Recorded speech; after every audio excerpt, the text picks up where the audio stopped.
Vamos a iniciar nuestra clausura, nuestra gran clausura esperada por todos. Todos los que están conectados el día de hoy han finalizado con nosotros. Estamos 12 horas corridas. Estamos en el segundo bloque de 5 horas con 53 minutos. 5 horas con 53 minutos en el segundo bloque, finalizando 12 horas en este evento y estamos un poquito atrasados porque tuvimos un problema de conexión, pero vamos adelante y ya vamos a ir a descansar para recuperar energías y continuar la semana, desde luego, porque nuestra semana finaliza mañana, no se les olvide, mañana. Estamos aquí con el doctor Edison Alfredo Castro. Él es abogado, él es especialista en Derecho Administrativo, especialista en Derecho Constitucional, especialista en Gerencia Tributaria y magíster en Derecho Público. Con estudios en precios de transferencia, él ha sido participante activo, ponente del Consejo de Estado en el 8º conversatorio de Derecho Tributario en Cartagena en el 2025. En el 2024 estuvo también en un conversatorio que fue en Bogotá, también del Consejo de Estado, y del tema impactos de la Ley 2080 del 2021. Doctor, usted es toda una persona supremamente preparada en temas administrativos, el tema que nos atañe el día de hoy, de especial relevancia. Por favor, cierre este evento con broche de oro, mande a estos participantes que tenemos hoy. Hemos tenido, doctor, le informo que este evento ha tenido 5.690 participantes hasta la fecha. 5.690 participantes.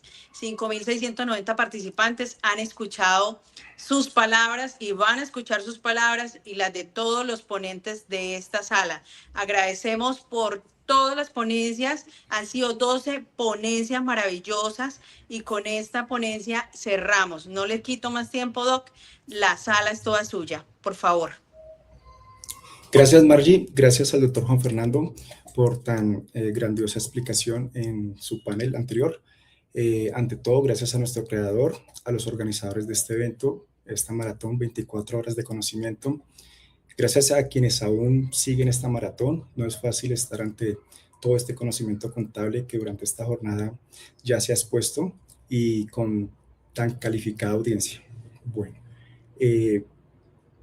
voy a hacerles una presentación. Vamos a hablar un poco sobre la sentencia de notificación del Consejo de Estado, en especial la SUJ 4005-2020 de la sección cuarta, en donde se unificó el tema relacionado con el artículo 107 del Estatuto Tributario, ¿cierto? Voy a hacerles una antesala. Esta sentencia de unificación corresponde a una sentencia de segunda instancia de cierre, en donde la primera instancia corresponde al Tribunal Administrativo de Cundinamarca, sección cuarta, del despacho de la doctora Amparo Navarro López, y en segunda instancia por parte del Tribunal del Cierre, como lo indiqué, el Consejo de Estado.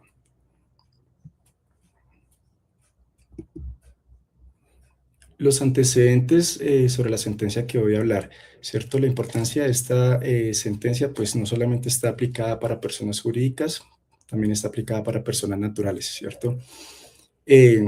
Voy a hacer un esfuerzo grandioso, pues, por darles a conocer los detalles más importantes de esta importante jurisprudencia, ¿cierto? La importancia de esta decisión radica en que puso fin a múltiples discusiones administrativas y judiciales sobre cuándo un gasto puede ser deducido fiscalmente y aclaró que la proveniencia de las deducciones no depende necesariamente de que la derogación produzca ingresos inmediatos o efectivos en el mismo periodo gradable, ¿cierto? Durante esta presentación voy a desarrollarles los antecedentes del caso, vamos a hablar de los hechos relevantes, el problema jurídico, las consideraciones las tenemos clasificadas en las consideraciones por obiter dicta y la ratio decidendi, y vamos a explicar las reglas de unificación jurisprudencial establecidas allí por parte del Consejo de Estado. Vamos a hablar de una importancia práctica de la sentencia de personas naturales, si el tiempo nos lo permite, y vamos a hablar de unos aspectos finales de persistencias y dificultades de su aplicación desde el campo administrativo, desde el campo de la administración.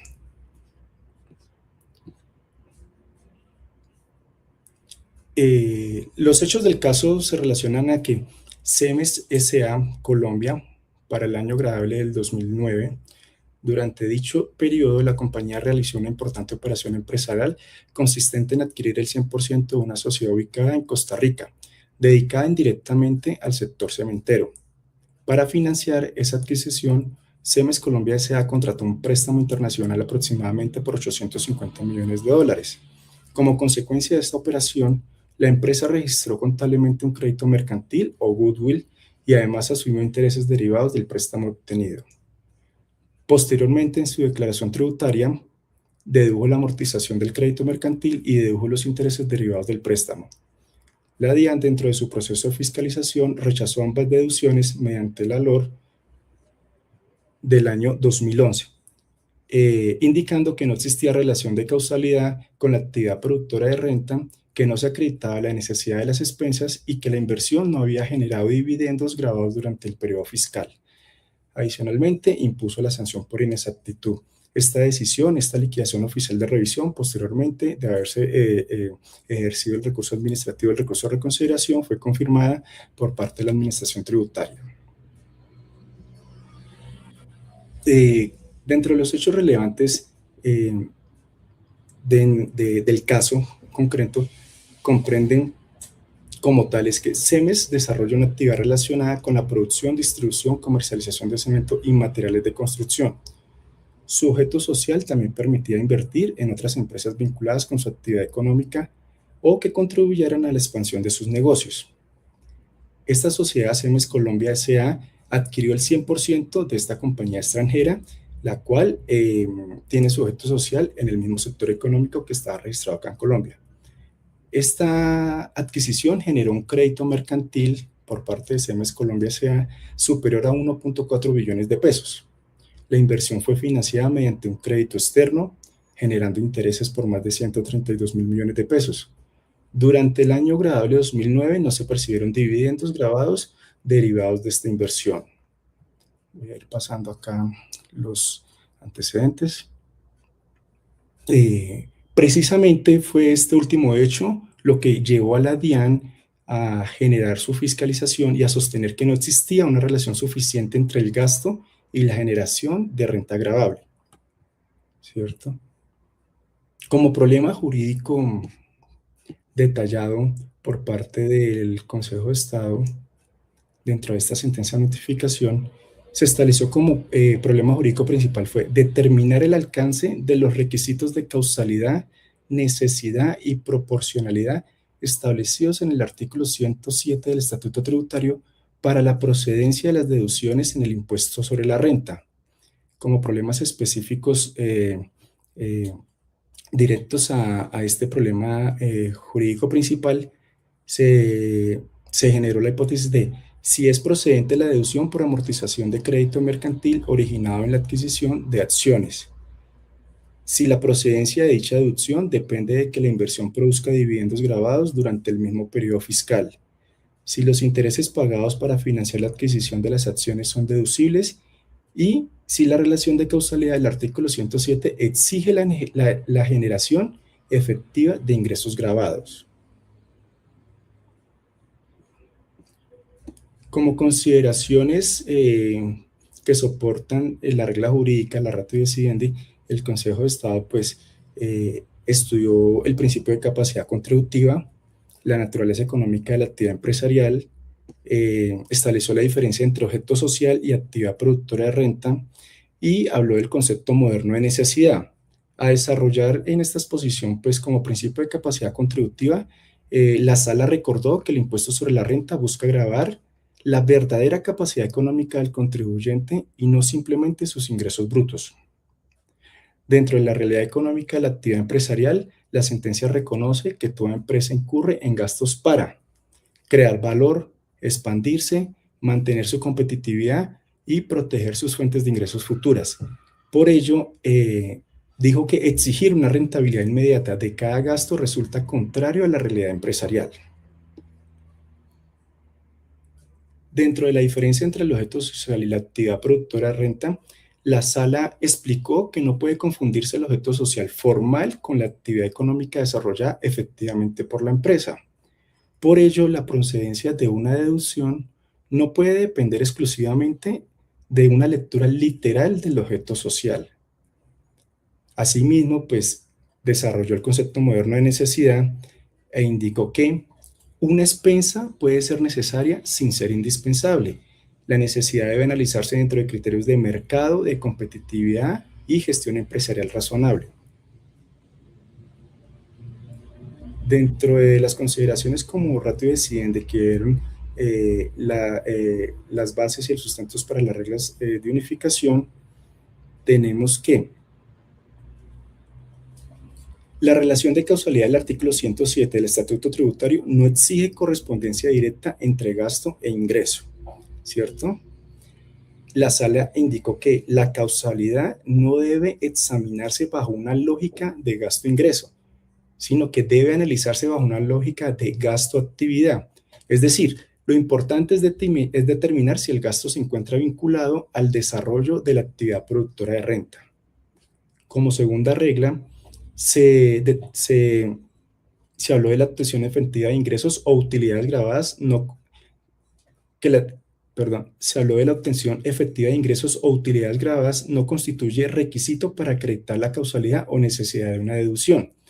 La sala explicó que se trata de que esta necesidad se interpreta con un criterio comercial. Tiene que ser una expensa necesaria cuando razonablemente contribuya a desarrollar, mantener, conservar o mejorar la actividad económica de la empresa, ¿cierto? O sea que no se requiere que el gasto sea obligatorio o inevitable. Como tercera regla, la sección cuarta del Consejo de Estado indicó que la amortización fiscal del crédito mercantil adquirido en la compra de acciones sí era procedente bajo el régimen vigente para la época, siempre que cumpliera los requisitos del artículo 107, 142 y 143 del Estatuto Tributario. Esta tesis estableció que una deducción solo procede cuando produce rentas inmediatas e indicó que una inversión estratégicamente racional puede ser deducible aunque sus beneficios económicos se materialicen con posterioridad. En cuanto a la cuarta regla, estableció que la amortización del crédito mercantil no estaba condicionada a que la sociedad adquiriera o produjera dividendos grabados durante el periodo fiscal objeto de discusión. Esto fue muy importante haberse precisado porque esos fueron como uno de los fundamentos que dio lugar a la fiscalización, porque la DIAN había argumentado dentro de sus actos administrativos objetos de control judicial que esa adquisición no había generado ingresos durante el año 2009, que fue el momento en que se adquirió esta empresa con actividad similar en Costa Rica. Dentro de la quinta regla, estableció que los intereses pagados para financiar la adquisición de acciones son deducibles cuando exista prueba de endeudamiento. Esperen, que es que no, se me perdió acá.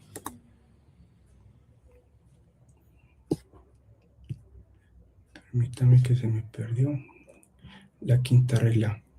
Ya. Los intereses, sobre la quinta regla indicó que los intereses pagados para financiar la adquisición de acciones son deducibles cuando exista prueba de que el endeudamiento fue utilizado para desarrollar, mantener o expandir la actividad productora de renta del contribuyente, ¿cierto? La sala concluyó expresamente que este artículo 142 del Estatuto Tributario no exigía la percepción de dividendos grabados para reconocer la deducción. Como quinta regla jurisprudencial, la sentencia fijó expresamente las siguientes reglas con ocasión a la aplicación e interpretación del artículo 107 del Estatuto Tributario. Primero, habló de la relación de causalidad e indicó que tiene relación de causalidad todas las expensas relacionadas en desarrollo o ejecución de la actividad productora de renta, es decir, que no es determinante la obtención efectiva de ingresos y el contenido formal del objeto social. Se dejó de analizar la literalidad del objeto social registrado en Cámara de Comercio para analizarse de manera con un criterio comercial y empresarial la actividad productora de renta y no simplemente al sesgo de las actividades que estuvieran allí incluidas. ¿Por qué? Porque pues las necesidades empresariales son muy vastas, muy amplias, muy grandes y pues no alcanzan a estar registradas, y a veces las necesidades con tal de crear, como en este caso, un goodwill, no pueden estar sencillamente relacionadas dentro de una tabla taxativa o dentro de un dogma establecido como tal en su objeto social, porque pues su modelo de expansión y su modelo de negocio no puede estar restringido simplemente a lo que está indicado allí en este objeto social. Eso fue como un desarrollo muy importante, que el cual hoy en día se aplica, y pues fue lo que cambió a partir de esta sentencia de unificación. La segunda regla de unificación jurisprudencial fue relacionada con la necesidad. Indicó que son necesarias las expensas razonables que real o potencialmente desarrollan, conservan y mejoran la actividad productora de renta, apariencias bajo criterios comerciales y de mercados. La tercera regla jurisprudencial fue la proporcionalidad. La proporcionalidad corresponde a la razonabilidad cuantitativa del gasto evaluada según la situación económica del contribuyente y las condiciones de mercado donde ésta opera. La cuarta regla jurisprudencial fue la carga de la prueba, e indicó que corresponde al contribuyente demostrar la causalidad, la necesidad y la proporcionalidad de las expensas cuestionadas por la administración tributaria. Y la quinta regla jurisprudencial fueron los efectos temporales que determinó la sentencia de notificación, en donde pues finalmente dijo que las reglas de notificación se pueden presentar para el momento en que se desarrolló en el 2020 esta sentencia de notificación para procesos administrativos pendientes de estar de tomarse una decisión administrativa de fondo, procesos judiciales pendientes que no tengan sentencia en firme, o que no hayan sido aúnmente controvertidos, y indicó que no aplican a controversias ya decididas con fuerza de cosa juzgada, o sea que no se pueden reabrir asuntos que judicialmente ya tenían una sentencia con fuerza material de cosa juzgada. La sentencia ya está en firme ejecutoria, si bien con ocasión a primera instancia o segunda instancia, esta etapa judicial ya habiendo sido cerrada no podía reabrirse con ocasión a una nueva decisión judicial que dio lugar a la que dio lugar a esta sentencia de unificación. Como conclusiones propias, pues les quiero manifestar que a criterio personal y a criterio individual de lo que logro comprender de esta regla de unificación, es que la sentencia unificó la interpretación del artículo 7 del Estatuto Tributario y estableció que las expensas deducibles no requieren producir ingresos efectivos en el mismo periodo gradable, sino que basta que tengan una conexión razonable, comercial y objetiva con el desarrollo, conservación o expansión de la actividad productora de renta, razón por la cual declaró procedentes tanto la amortización del crédito mercantil como la deducción de los intereses pagados para financiar la adquisición empresarial realizada por Siemens Colombia S.A. respecto de la empresa homóloga del objeto social en Costa Rica. Es decir, accedió a pretensiones, declaró la nulidad de los actos administrativos, echó para abajo la sanción por inexactitud y dejó en firme la declaración privada que Siemens Colombia había presentado, la cual había sido objeto de fiscalización. ¿Cuál es la importancia adicional de esta sentencia de unificación adicional, como lo acabamos de ver, de personas jurídicas ahorita en cuanto a personas naturales, que es lo que les voy a pasar a exponer? En materia de renta de personas naturales, esta sentencia tiene una importancia enorme, aunque muchas veces se piensa que está dirigida únicamente a empresas. En realidad las reglas de causalidad, necesidad y proporcionalidad de este artículo 107 del ET pueden proyectarse sobre aquellas personas naturales que desarrollan actividades económicas y que tienen derecho a depurar sus ingresos mediante costos y gastos, ¿cierto? Un primer punto fundamental: tenemos que estas reglas no aplican de la misma forma a todos los contribuyentes, personas naturales, porque pues tenemos personas naturales asalariadas y contamos con personas naturales con actividad económica, ¿cierto? Entonces, eh, dentro de esta primera regla de causalidad,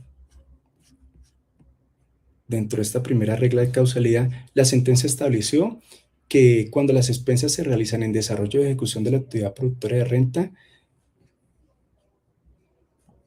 no es determinante la obtención de ingresos durante el mismo periodo, No es determinante el objeto social y no se requiere demostrar un ingreso correlativo inmediato. Acá tiene una bastante similitud respecto a la interpretación que se hace a personas jurídicas, ¿cierto? Pero tenemos el caso, traigo a colación un ejemplo que les paso a exponer, un abogado litigante, ¿cierto? Paga base de datos, adquiere libros especializados, contrata asistentes, paga publicidad profesional, compra equipos tecnológicos, por lo que la DIAN no debería exigir demostrar que cada gasto produjo un cliente específico, ¿cierto? ¿Por qué? Porque pues no toda relación de gasto le va a traer un cliente inmediatamente, pero lo que está generando es un buen nombre y un buen posicionamiento profesional dentro de su entorno en el cual se desarrolla su actividad como abogado litigante o abogado independiente, ¿cierto? La pregunta correcta en este caso sería ¿ese gasto fue realizado para desarrollar la actividad profesional? Si la respuesta es sí, existe causalidad. Más adelante les voy a explicar que no solamente basta con decir de que sí existe una relación de causalidad, pero también debe probar esa relación de causalidad, ¿cierto? O sea que no solamente es guardar las facturas, también tiene que tener un sinnúmero de medios probatorios para que esta relación de causalidad pues le permita tener esa deducción como tal dentro de su declaración y pues no tener inconvenientes con la administración tributaria. La aplicación de la segunda regla en cuanto a personas naturales tenemos la necesidad. La necesidad está siendo redefinida en el concepto por parte de esta sentencia, ¿cierto? El Consejo de Estado explica que no debe entenderse como algo indispensable, como algo obligatorio, como algo inevitable. La necesidad debe valorarse mediante un criterio comercial y de mercado, ¿cierto? En este asunto se trata de establecer ¿podía el contribuyente sobrevivir sin ese gasto? ¿Sí? Entonces, generamos una hipótesis. Un empresario o profesional razonable habría realizado ese gasto para desarrollar, conservar o mejorar su actividad económica. Esas son circunstancias y escenarios que, de acuerdo a cada caso concreto que nos lleguen en nuestra cotidianidad o vida profesional de cada uno de los que acá nos están escuchando, bien sean contadores o abogados o que tengan algún tipo de relación, tienen que lograr demostrarle ante la administración tributaria esa necesidad, ¿cierto? La necesidad no puede ser simplemente plana, tiene que también estar demostrada y soportada documentalmente. Tengo un ejemplo práctico, un médico especialista, asiste a congresos internacionales, cuenta con la capacitación de estos congresos internacionales, no le genera ingresos el mismo día del evento, ¿cierto? Puede asistir a 2 o 3 ingresos internacionales, pero como tal está generando ingresos, probablemente no el mismo en el mismo año, pero está adquiriendo experiencia profesional dentro de su especialidad, la cual con posterioridad le va a repercutir de pronto tener un mejor ingreso por cuanto tiene mejores capacidades, capacitaciones académicas y de forma directa y especializada a su actividad médica como tal, ¿cierto? Entonces, no obstante, el contribuyente, no obstante, todo esto contribuye al fortalecimiento profesional. Por lo tanto, desde la perspectiva de la sentencia de la SU, esa erogación sí puede ser constituida una expensa necesaria, ¿cierto? Como tercera regla de unificación tenemos la proporcionalidad.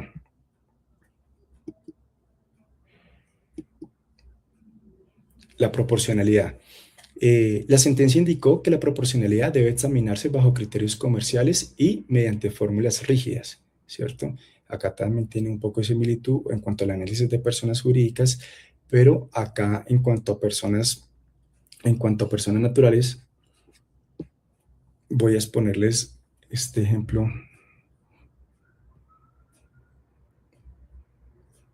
Acá el quinto.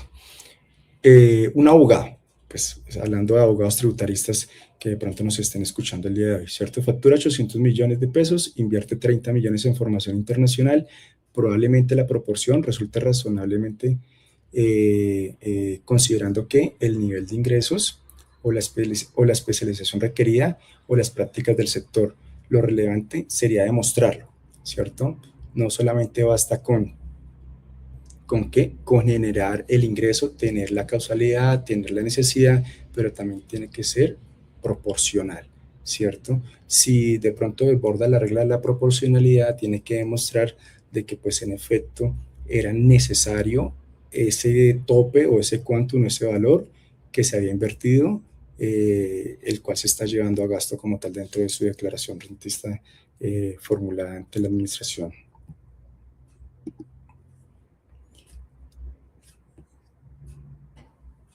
La regla más importante para las personas naturales en este aspecto es la carga de la prueba.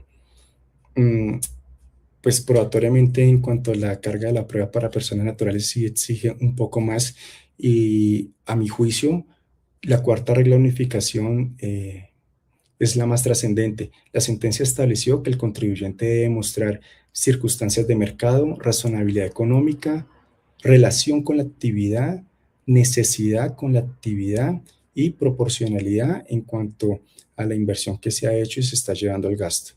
Esto significa que una persona natural no debe limitarse a quedarse solamente con la factura. Debe poder acreditar en un momento que la DIAN lo requiera dentro de un proceso de fiscalización por qué hizo ese gasto, ¿cierto? ¿Para qué lo hizo? ¿Cómo se relaciona con su actividad? Y por qué es razonable dentro de su sector, ¿cierto? O sea, puede explicar que competitivamente puede sobresalir frente a otros profesionales dentro de su mismo gremio. No solamente es simplemente, no, yo entro a hacer estos gastos de manera discrecional, pero competitivamente no me está generando de pronto un mayor beneficio respecto a mi competencia.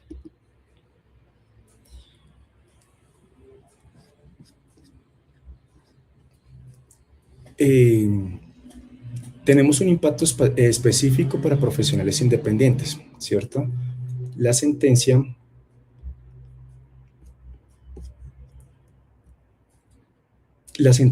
es especialmente útil cuando la DIAN rechaza gastos por considerar que no generaron ingresos inmediatos, ¿cierto? Estos son uno de los problemas que la DIAN de entrada a veces desconoce la aplicación de esta sentencia de unificación porque hay criterios que ellos siguen manteniendo y es que no le generaron ingresos inmediatos. Los puede rechazar porque le puede soportar y argumentar de que esos gastos, de que esas deducciones no eran indispensables, ¿cierto? Le puede decir que son indirectos, también puede decir que son estratégicos o de expansión. Por ejemplo, gastos de marketing, gastos tecnológicos, capacitación, investigación, posicionamiento profesional, membresías profesionales o software especializados. La DIAN, pues, frente a estos requerimientos y cuando ejerzca estos procesos de fiscalización, es importante que bien sea persona jurídica o persona natural, se cuente con los elementos probatorios adicionales a los contables y fiscales que soporten todas las necesidades de marketing, de desarrollo empresarial y desarrollo de expansión comercial, que sean competitivos dentro de su mercado en el cual se desarrolla, porque no basta solamente con acreditar una factura, sino también acreditar las condiciones adicionales que la SU asimismo plantea. Si bien esta sentencia de unificación en la cual hace un análisis muy amplio del artículo 107 del ET, de entrada uno podría decir que cualquier tema de deducción ahorita es admitido, pero si hay bastantes escenarios, no son restringidos, si hay bastantes escenarios en los cuales la administración tributaria sí ha llegado a rechazar estas deducciones porque han sido desproporcionados o porque el soporte probatorio no acredita efectivamente esa relación de causalidad directa en la cual esté relacionada con el mercado o una expansión de mercado de manera directa dentro de la actividad que ejerza, bien sea la persona jurídica dentro de su ámbito de esto social o la persona natural dentro de su desarrollo de actividad profesional independiente. Tenemos como ejemplo práctico, les traigo acá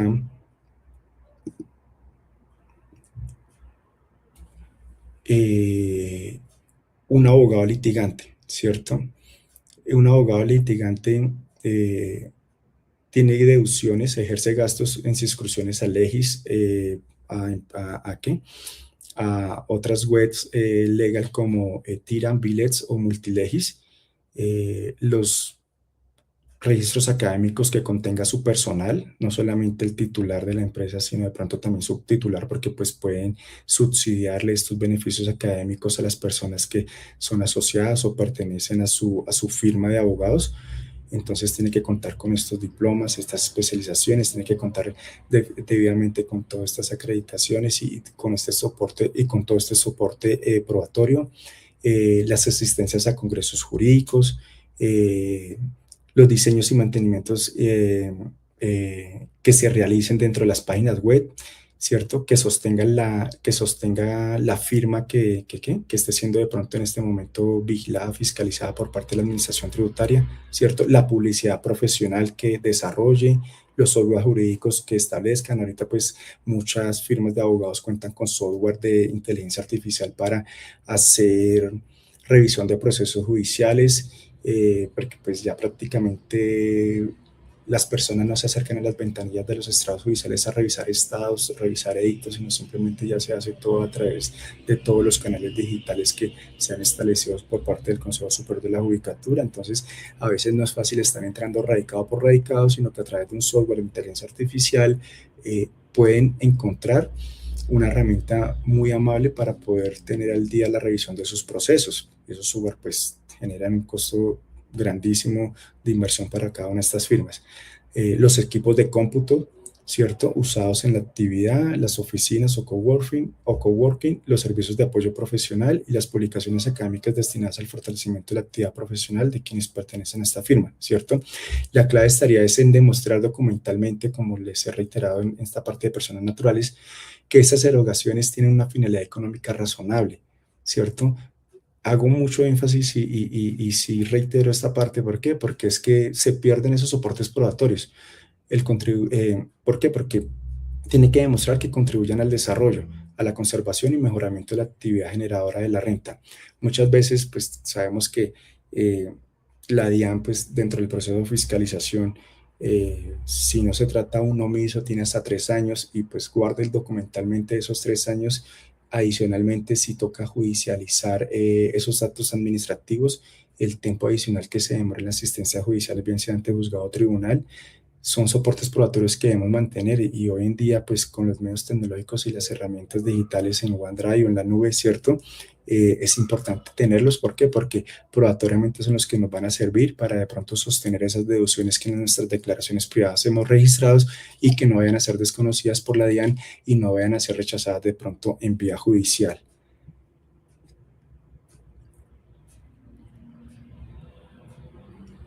Ya para finalizar, como conclusión general dentro de toda la aplicación y el análisis de esta sentencia de unificación para las personas naturales,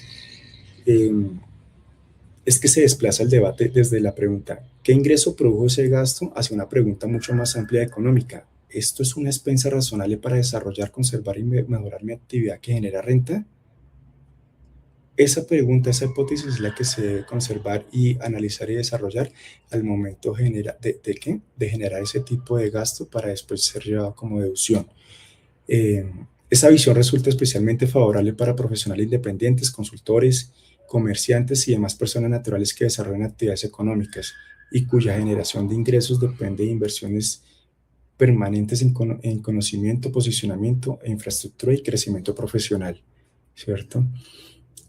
A grosso modo, pues espero de pronto haber dado a entender muy bien las reglas de unificación. A Margie pues le va a pasar el contenido tanto de la sentencia de unificación como estas presentaciones para que de pronto pues la tengan como soporte al momento de una defensa en vía administrativa o en vía judicial y pues puedan tener como soporte dentro de un proceso de fiscalización que lleguen a tener e igualmente pues está dentro de la Reitoría del Doc, Consejo de Estado. muchísimas gracias por su participación. De verdad que cerramos un evento espectacular.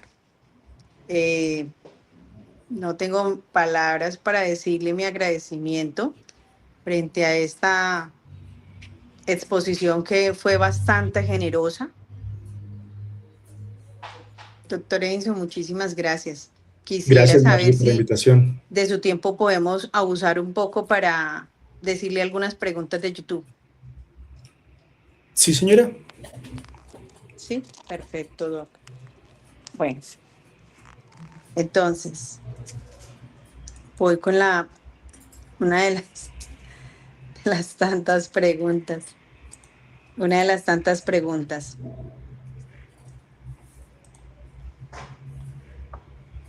esos casos hacen que se levante el paradigma de que diga la DIAN que es la única verdad. Esto nos da herramientas para hacer lo que cada profesional cree que requiere para su negocio. Entonces, básicamente, esto es un comentario, pensaría que es un comentario. Felicitaciones, muchas felicitaciones hay acá en esta sala. Gracias. Muchísimas gracias, felicitaciones. Todos los que estén contentos, por favor, Doc, ¿cómo lo etiquetan en redes a usted para que, Pues no manejo cómo le mucho el tema, etiquetan todos los que estén agradecidos con este evento, Doc? no manejo mucho las redes sociales porque Dice pues acá, como no es funcionario determinante el público no, ingreso, puntos suspensivos. El 107 es un cambio de automático. sí, ¿Qué opina sí. usted de estas dos posiciones? Hay alguien acá que dice, puede aplicar el 107 adicionando la ganancia ocasional en la venta de un bien inmueble adicionado al costo fiscal, artículos 70, 72, 73. Ahí es un poco complejo porque es que la ganancia, esa ganancia ocasional como tal, ¿cómo la va a justificar dentro de una deducción? Tocará revisar a ciencia cierta el caso, pero si bien se cambia la dogmática que se venía del 2020 hacia atrás de la aplicación muy restrictiva que se tenía del artículo 107, que hoy en día es un poco más amplia, pero aún así es muy amplia, pero tiene unas condiciones para que esta como tal sea reconocida, ¿cierto? No es amplia de manera discrecional, es amplia con sus características para que estas como tal sean reconocidas y no vayan a haber problemas con posterioridades dentro del proceso de fiscalización. ¿Cierto? Entonces tocará revisar cada una de las condiciones que les expliqué, las 4 reglas fiscales, porque la quinta es lo del tema de la aplicación de la SDU al momento de su expedición en cuanto a eh, la necesidad de la proporcionalidad y bueno, se me escapa ahorita las otras dos. Entonces tocaría revisar detalladamente bien cómo se causa esa ganancia ocasional para poder ser llevada de pronto como deducción, ¿cierto? Pero pues inicialmente, pues sí, como lo habías dicho inicialmente, es una conquista para todas las actividades independientes y profesionales, ¿cierto? Pues pueden llevarse como deducciones muchas cosas que sí hacen parte dentro de su expansión de negocio, dentro de su expansión profesional y dentro de su expansión de competitividad con sus otras personas que desarrollen su misma actividad económica. Perfecto, Doc. Por favor, permítame entregarle la instrucción. Gracias. Si su merced puede dejar de compartir pantalla. Sí, pero justo bastaba una.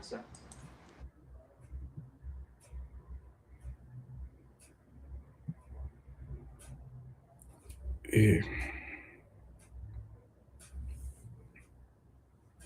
sí, ya, ya quedó, ¿cierto? Ya no se está compartiendo. Sí. Doctor, antes de que usted se vaya, yo ya le iba a entregar su distinción, pero se me olvidaba que hay una situación particular que siempre hemos discutido en materia tributaria y es la siguiente. En este momento nosotros tenemos el triángulo de Kelsen volteado. Y yo no sé por qué iba a dejar pasar esta oportunidad de hablar con usted. Tenemos los conceptos de la administración y tenemos los conceptos de la administración y los requisitos formales en el nivel más alto, ¿cierto?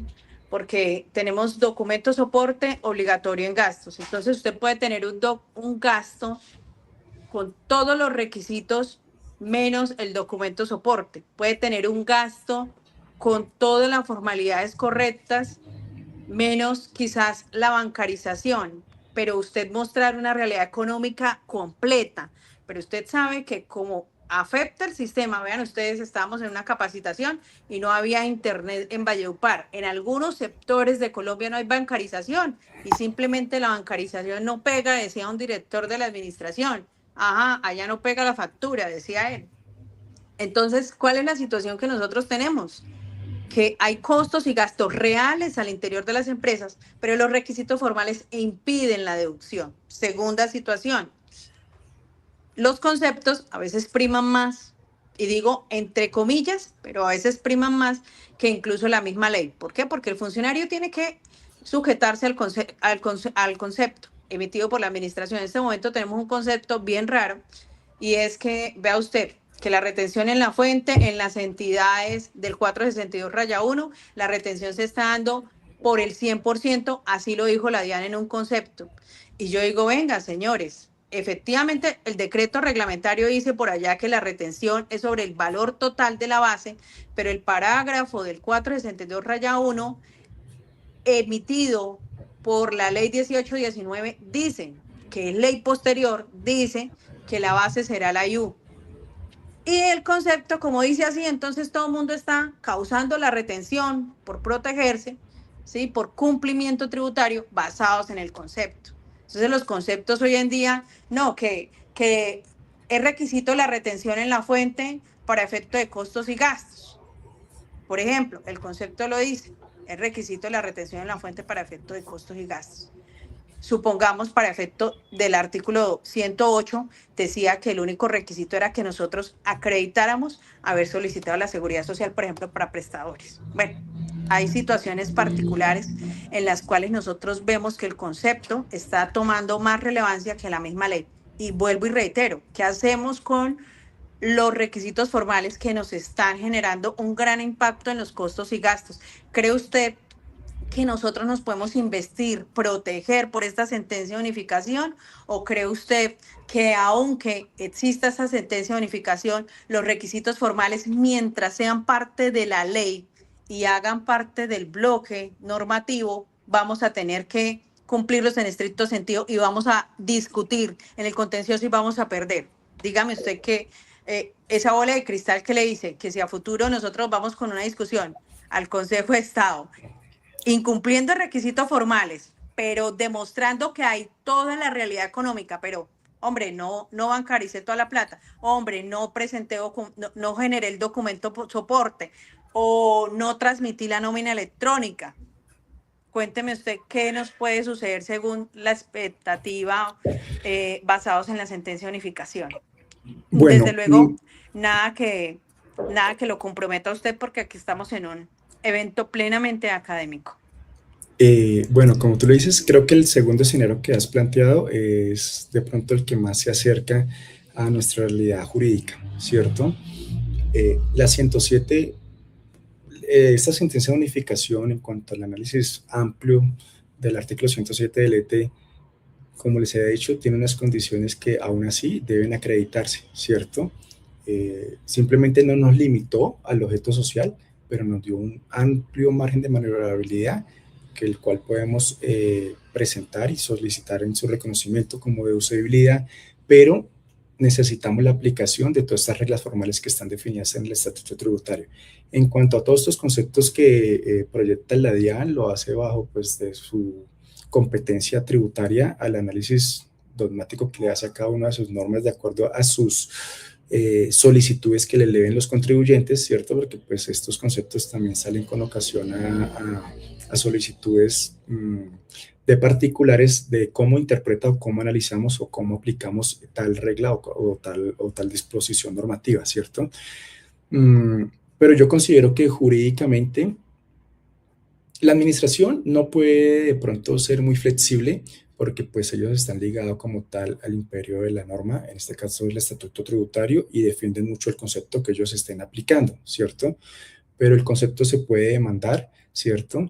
Y igualmente si es un caso particular, dentro de este caso particular, es posible que jurídicamente, si se cuenta con todo el soporte probatorio, y se exponga de pronto una buena tesis que genere de pronto el por qué no es aplicable en este escenario todas estas reglas formales de pronto de sostener, mantener o de requisitos de validez de pronto de una factura, y por qué no lo debo presentar conforme a esta forma y me lo debe reconocer de acuerdo a esta práctica comercial que se ejerce en este escenario, en este entorno jurídico territorial, ¿cierto? Entonces yo pienso que es discutible, pero sí requiere una vasta argumentación y judicialmente pues sí se han dado casos como los que has explicado, como en unos se han ganado, ha ganado la parte, en otros de pronto no los ha ganado y todo es tema probatorio.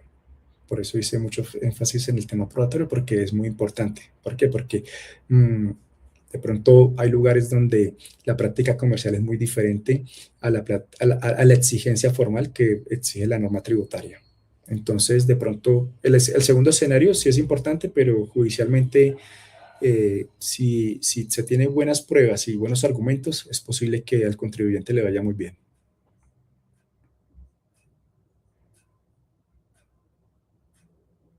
Así es, doctor. Me gusta su apreciación porque la apreciación que nosotros tenemos en la academia, que prime la esencia sobre la forma y batallamos por eso 24/7 de la semana. Bueno, ya finalizando este evento, de verdad que quiero agradecerle inmensamente su postura, no solamente académica, sino darnos la oportunidad de contar con su presencia en esta sala y permítame entregarle entonces el reconocimiento a su valiosa participación de este evento de 24 horas de conocimiento, la Maratón Nacional de Comunidades Contables. Y de verdad que de todo corazón esperamos poder contar en una próxima ocasión con su presencia y desde luego con un tema igual de importante que este.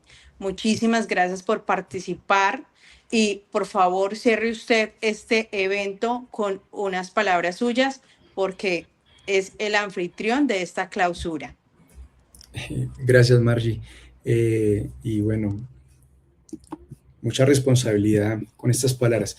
No, pues ante todo, gracias a nuestro creador, gracias a ti, gracias a todos los organizadores que están allá detrás de todas estas pantallas, colaborando de forma operativa, que hacen que esta realización se lleve a cabo en los rincones y a todas las personas que a estas horas, 8:56 de la noche, aún siguen vigentes y conectados acá en esta maratón 24 horas de conocimiento, una labor y un proyecto académico y profesional muy ambicioso de parte tuya, que de verdad, debo decir, fue un éxito, totalmente éxito.